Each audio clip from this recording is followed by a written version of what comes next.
Pop culture news से भरे हुए एक और हफ्ते से अपडेट होने के लिए तैयार हैं आप? हेडफोन लगाइए, आराम से बैठिए और इस वीडियो को एंजॉय करिए, क्योंकि आज की इस वीडियो में आपको पता चलने वाला है कि डीसी के अंदर आखिर जेसन मोमोआ एक्वामैन का रोल प्ले करेंगे या लोबो का। जानेंगे सोनी के स्पाइडरमैन के यूनिवर्स से जुड़े हुए 2 नए लाइव एक्शन टीवी शोज के बारे में। जानेंगे कि आखिर कैसा है हैरी पॉटर का ऑफिशियल गेम। साथ ही साथ जानेंगे कि सेथ रोगन को आखिर मार्वल सिनेमैटिक यूनिवर्स से प्रॉब्लम क्या है। और फाइनली जानेंगे कि आरआरआर को एक बार फिर से कब और कहां और क्यों रिलीज किया जा रहा है। ये सब कुछ जानने के लिए इस वीडियो को पूरा जरूर देखिएगा। हे गाइस, मेरा नाम है पंकज सागर और आपका स्वागत है गेमों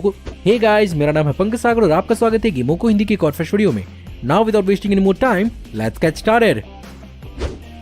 चलिए इस बार सबसे पहले कवर करते हैं डीसी के कुछ अपडेट्स को लेकर, जहां पर जैसा कि जेम्स गन रिसेंटली कुछ दिनों से वार्नर ब्रोस की डीसीयू के रवैये को लेकर खुलकर क्रिटिसाइज कर रहे हैं। वार्नर ब्रोस के अंदर बहुत सारे एग्जीक्यूटिव्स को जेम्स गन की फ्रैंकनेस बहुत ज्यादा खटक रही है, स्पेशली वार्नर ब्रोस के डीसीयू को बर्बाद करने के कमेंट्स। इसके अलावा डीसीयू के अंदर जिन एल्सेवर्ल्ड मूवीज की बात हो रही थी, वहां पर 3 मूवीज को एक्चुअली आने वाले समय के लिए कंफर्म कर दिया गया है, जिसमें जोकर 2, रॉबर्ट पैटिसन की बैटमैन 2 और तानेहिसी कोएटिस की ब्लैक सुपरमैन फिल्म है। साथ ही साथ जेसन मोमोआ की भी डीसी के अंदर फ्यूचर के कुछ अपडेट्स निकलकर सामने आए हैं, जिसमें यहाँ पर पीटर साफरान ने इस बात को क्लियर कर दिया है कि जेसन मोमोआ आने वाली डीसी की नई सिनेमैटिक यूनिवर्स के अंदर 2 रोल्स को एक्चुअली प्ले नहीं करेंगे, और यहाँ पर एक्चुअली उन्हें चुनना होगा कि या तो वो एक्वामैन का रोल प्ले कर सकते हैं या लोबो का, और अभी तक उन्होंने कोई भी फाइनल चुनाव नहीं किया है।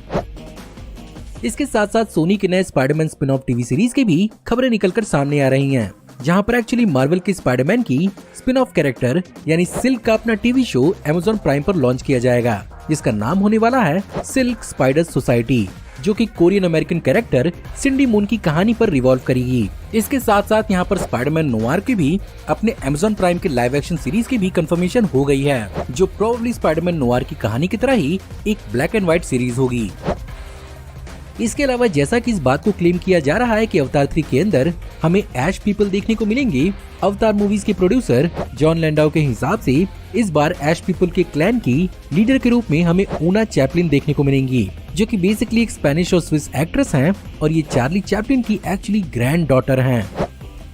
इसके अलावा Ant Man and the Wasp Quantumania के अर्ली रिव्यूज भी आने लगे हैं, जहां पर ऑफ कोर्स मल्टीवर्स का एलिमेंट होने की वजह से इसे बहुत ही सोफिस्टिकेटेड, हिलेरियस और साइकेडेलिक रोलर कोस्टर की तरह कंपेयर किया गया है। साथ ही साथ यहाँ पर जोनाथन मेजर्स के एक्टिंग की भी काफी ज्यादा तारीफ की गई है, और बहुत सारे लोग तो कम से कम इसे एंटमैन की फ्रेंचाइजी के अंदर ही बहुत ही बेहतरीन मूवी मान रहे हैं। वेल ऑफ कोर्स इन सारे के सारे दावों को सीरियसली भी फिलहाल लेना अच्छा नहीं होगा, क्योंकि अर्ली रिव्यूज मूवीज की ओरिजिनल कंपैरिजन में बहुत ज्यादा डिफरेंट हो सकते हैं। इसके साथ साथ एंटमैन 3 की ही स्टार इवेंजेलिन लिली ने एक्चुअली इस बात को कन्फेस किया है कि वो अपनी कैरेक्टर वास्प की एक सोलो मूवी देखना चाहती हैं, जो ऑफ कोर्स इस बात के हिंट दे रहा है कि मोस्ट प्रोबेबली इस मूवी के लास्ट तक वास्प जरूर सर्वाइव करेगी।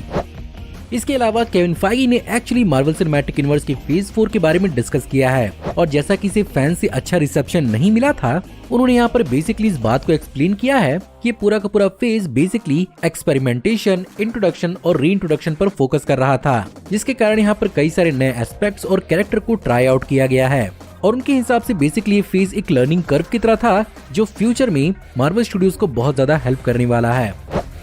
इसके अलावा वैरायटी की तरफ से 2022 की सबसे ज्यादा पायरेट होने वाली मूवीज की भी लिस्ट आ चुकी है, जहां पर टॉप पर है स्पाइडरमैन नो वे होम, वो भी 24% के साथ। एंड ऑफ कोर्स आपकी सहूलियत के लिए मैंने ये पूरा का पूरा लिस्ट आपकी स्क्रीन पर प्रेजेंट किया है, आप चाहें तो इसे पॉज करके पढ़ सकते हैं। इसके अलावा जॉन क्रासिनस्की की सुपरहिट फ्रेंचाइजी अ क्वाइट प्लेस का एक्चुअली प्रीक्वल आने वाला है, और उसकी फिल्मिंग भी जस्ट शुरू हो चुकी है, जिसका कंफर्मेशन यहाँ पर खुद जॉन क्रासिनस्की ने ऑनलाइन दिया है। इस मूवी का नाम एक्चुअली अ क्वाइट प्लेस डे 1 होने वाला है, और इस बार इस मूवी को जॉन क्रासिनस्की नहीं बल्कि माइकल सरनोस्की डायरेक्ट करने वाले हैं। साथ ही साथ इस मूवी की कास्टिंग में लुपिता न्योंगो, जोसेफ क्विन और एलेक्स वुल्फ भी जुड़ चुके हैं। अगर आप भी एक पॉटर हेड हैं और आपने हैरी पॉटर की मूवीज, नॉवेल्स और दूसरे अदर मीडियम्स को एक्सप्लोर कर लिया है, तो हैरी पॉटर की फ्रेंचाइजी को एक्सपीरियंस करने का एक बार फिर से मौका आपके पास आया है हॉगवर्ट्स लेगेसी गेम के साथ, जो एक्चुअली PS5, विंडोज और Xbox के सिस्टम्स पर 10 फरवरी 2023 को रिलीज हो चुकी है। ये गेम एक्चुअली 1890s में सेट है, जिसमें इसका मेन लीड कैरेक्टर हॉगवर्ट्स में अपनी 5th ईयर में है। गेम को हर तरफ से एक बहुत ही पॉजिटिव रिस्पांस मिल रहा है, जहां पर IGN ने इसे 9 आउट ऑफ 10 की रेटिंग दी है, और बहुतों के हिसाब से ये गेम बिल्कुल वैसा ही है जैसा फैन किसी हैरी पॉटर गेम से उम्मीद करेंगे। डेफिनेटली अगर आपके पास PS5 या Xbox के कंसोल्स हैं और अगर आप इन गेम्स को खेलने वाले हैं तो मुझे कमेंट में जरूर बताइएगा कि आपका एक्सपीरियंस कैसा रहा। इसके अलावा एंटरटेनमेंट साइट द रैप की तरफ से एक नई रिपोर्ट निकलकर सामने आई है, जहां पर उन्होंने इस बात का दावा किया है कि एक्चुअली फॉक्स को खरीदना डिज्नी के लिए एक घाटे का सौदा था और उनके हिसाब से डिज्नी ने बेसिकली फॉक्स में मौजूद कई सारे एडल्ट फ्रेंचाइजेस को खरीदकर उन्हें रिवाइव करके उनसे थिएटर्स के अंदर मुनाफा करने के लिए ही इस पूरे के पूरे डील को किया था। लेकिन जैसा कि 2020 की शुरुआत में ही कोरोना वायरस पेंडेमिक ने अपनी पकड़ बनाई, अब तक डिज्नी को इस पूरे के पूरे एक्वाइजेशन से सिर्फ और सिर्फ $12 बिलियन का ही मुनाफा हुआ है और यहाँ पर एक्चुअली डिज्नी $45 बिलियन के डेब्ट में है। यही रीजन है कि डिज्नी यहाँ पर फॉक्स की उन्हीं फ्रेंचाइजीज पर फोकस कर रहा है जिनसे उन्हें फायदा मिल सकता है, जैसे कि अवतार द वे ऑफ वाटर। इसके अलावा मार्वल सिनेमैटिक यूनिवर्स के अंदर फैंटास्टिक फोर के नए डायरेक्टर मैट शैकमैन ने इस मूवी से जुड़े हुए कास्टिंग के कई सारे रूमर्स को क्लियर किया है, जहां पर एक्चुअली कोलैटर के साथ एक इंटरव्यू में उन्होंने बताया कि मार्वल सिनेमैटिक यूनिवर्स की फैंटास्टिक फोर मूवी अभी अपने अर्ली स्टेजेस पर है और अभी फिलहाल मैट शैकमैन एप्पल प्लस की टीवी के लिए अपने गॉडजिला प्रोजेक्ट में बिजी हैं। साथ ही साथ उन्होंने बोला है कि किसी प्रकार की अपडेट आएगी तो ऑडियंस को बता दिया जाएगा। इसके अलावा MCU की एक और डिज्नी प्लस सीरीज को यहाँ पर Ant Man and the Wasp Quantumania के प्रोड्यूसर स्टीफन ब्रोसार्ड ने कंफर्म कर दिया है, जहाँ पर उनके हिसाब से मार्वल स्टूडियोज के अंदर वंडर मैन की भी तैयारी चल रही है, जो बिल्कुल कॉमिक बुक के हिसाब से यहाँ पर बहुत ही ज्यादा फेथफुल दिखाया जाएगा और ये एक बहुत ही यूनिक फीलिंग होगी जिसे मार्वल सिनेमैटिक यूनिवर्स के अंदर पहले एक्सपीरियंस नहीं किया गया होगा। इसके अलावा इन्हीं की तरफ से एक और न्यूज निकलकर सामने आई है, जहाँ पर उन्होंने दावा किया है कि एंटमैन 4 को भी मार्वल स्टूडियोज फिलहाल कंसीडर कर रहा है। अब बस यहाँ पर देखना होगा कि ऑडियंस की तरफ से क्या रिस्पॉन्स मिलता है।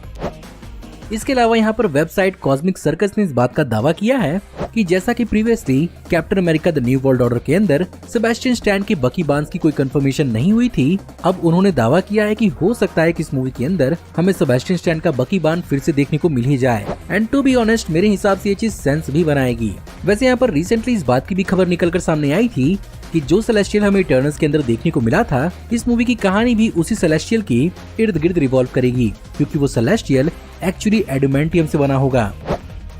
और फाइनली डिज्नी के पिक्सार की तरफ से भी कई सारे नए प्रोजेक्ट्स की खबरें सामने आ रही हैं, जहां पर इस बात की कंफर्मेशन कर दी गई है कि टॉय स्टोरी 5, फ्रोजन 3 और ज़ूटोपिया 2 पर काम चालू हो चुका है। एंड ऑफ कोर्स यहाँ पर बहुत सारे फैंस इस चीज को लेकर खुश जरूर होंगे, लेकिन वहीं बहुत सारे फैंस टॉय स्टोरी के 5वें इंस्टॉलमेंट को लेकर क्वेश्चन कर रहे हैं, जहाँ पर उनके हिसाब से यहाँ पर टॉय स्टोरी 4 की भी कोई खास जरूरत थी नहीं, लेकिन फिर भी डिज्नी ने जबरदस्ती टॉय स्टोरी 4 रिलीज की थी और इसकी कहानी टॉय स्टोरी 3 में ही कंक्लूड हो चुकी है। वो बात भी अलग है कि टॉय स्टोरी 4 ऑस्कर में बेस्ट एनिमेटेड फीचर भी जीत चुकी है और मुझे पूरी उम्मीद है कि डिज्नी यहाँ पर हमें टॉय स्टोरी 5 के साथ मायूस तो बिल्कुल भी नहीं करेगी।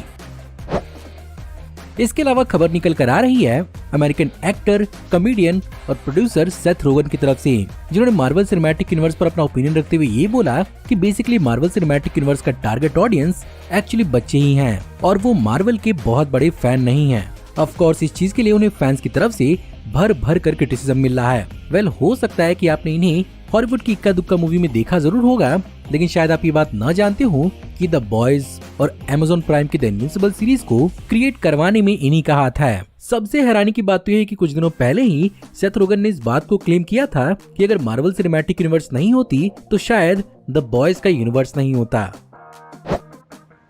इसके अलावा फॉरेन की कुछ लोकेशंस के अंदर मूवी RRR को एक बार फिर से रिलीज किए जाने का प्लान किया जा रहा है, जो एक्चुअली KGF के 1230 करोड़ के वर्ल्ड वाइड कलेक्शन को दूसरे नंबर पर लाने के लिए किया जा रहा है। और हो सकता है कि आप नहीं जानते कि इन दोनों मूवीज के बीच में सिर्फ और सिर्फ 36 करोड़ का ही डिफरेंस था। ऑफ कोर्स इस मूव से RRR टॉप पर तो पहुंच ही जाएगी, साथ में ऑस्कर कैंपेन में भी उसकी काफी ज्यादा पब्लिसिटी होगी, जो उसे एक बहुत ही बेहतरीन कंटेंडर बनाने में हेल्पफुल होगी। सो गाइज ये थे इस हफ्ते के मेरे हिसाब से सबसे बेहतरीन अपडेट्स। आपका ज्यादा वक्त नहीं बर्बाद करूंगा और यही कहना चाहता हूं कि अगर आपको आज की वीडियो पसंद आई हो तो प्लीज वीडियो को लाइक जरूर करिएगा और हाँ हमें कमेंट्स में जरूर बताइएगा कि इस हफ्ते में आपको और कौन कौन सी नई चीजें पता चली। हमारी आने वाली ऐसी ऑसम वीडियोस को देखते रहने के लिए हमारे चैनल को सब्सक्राइब करिए, बेल वाले आइकन को दबाइए और हमारी वीडियोस को बिना मिस किए एंजॉय करते रहिए। और अगर आप चाहें तो इस वीडियो के लिंक को अपने दोस्तों के बीच में जितना हो सके उतना शेयर करें। Thank you for watching, see you in the next video, till then take care, good bye.